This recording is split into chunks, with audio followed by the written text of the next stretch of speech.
ত্রিপুরা অনিয়মিত কর্মচারী মঞ্চनि सागथारमंबाय पुइला हास्ते कुथुमुं panda संथाजाखा IMA house अ सालनि हास्ते कुथुमुं पान्डाव काइब्री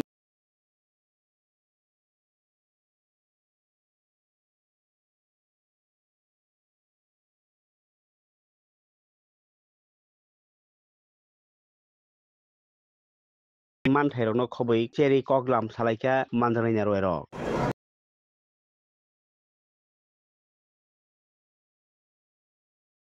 হ্যান্ডলুম ডিপার্টমেন্ট এবং ইলেকট্রিক ডিপার্টমেন্টের যে সকল অনিয়মিত কর্মচারী বন্ধুগণ রয়েছেন তাদেরকে নিয়ে আমরা প্রথম রাজ্য সম্মেলন পালন করছি।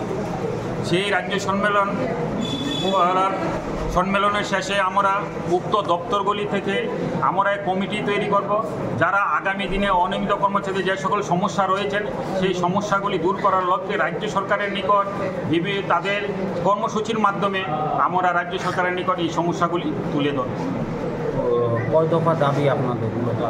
আমাদের দাবি মূলত 7 দফা, যে দাবিগুলি নিয়ে আমরা গত মাসের 4 তারিখ রাজ্য মহাকরণ অভিযান করেছি এবং রাজ্যের মাননীয় মুখ্য সচিবের নিকট সেই দাবিগুলি আমরা প্রদান করেছি। দাবিগুলির মধ্যে রয়েছে রাজ্যের সকল অনিয়মিত কর্মচারীদেরকে নিয়মিতকরণ করতে হবে এবং নিয়মিতকরণের সাপেক্ষে সমকাজে সমবেতন প্রদান করতে হবে। যে সকল অনিয়মিত কর্মচারীরা অবসরে চলে গিয়েছেন, দীর্ঘদিন অনিয়মিত অবস্থা কাজ করে এবং সম্প্রতি যারা চলে যাবেন তাদের জন্য এককালীন 10 লক্ষ টাকা রাজ্য সরকারের নিকট আমরা তাদেরকে প্রদান করার জন্য অনুরোধ রাখছি। যে সকল অনিয়মিত কর্মচারীরা দীর্ঘদিন কাজ করছে, যাদের অর্থ দপ্তরের অনুমোদন নেই, তাদেরকে অর্থ দপ্তরের অনুমোদন দিয়ে হয়তো DRW বা কেজুয়ালের স্বীকৃতি দেওয়ার জন্য। যে সকল রাজ্যে যে সকল অনিয়মিত কর্মচারীরা কাজ করতেন, বিগত সময়ে একটা রাজ্য সরকারের নিয়ম ছিল যে 10 বছর অনিয়মিত কর্মচারীরা কাজ করলে 10 বছর পর তাদেরকে নিয়মিতকরণ করা হবে। বর্তমান রাজ্য সরকার প্রতিষ্ঠিত হওয়ার পর 2018 সনের 31শে জুলাই সেই নিয়মিতকরণ যে স্কিম ছিল সেই স্কিমগুলি সরকার বাতিল করে দেয়। আমরা চাইছি রাজ্য সরকার যেন পুনরায় সেই নিয়মিতকরণ যে স্কিমটি যাতে চালু করে।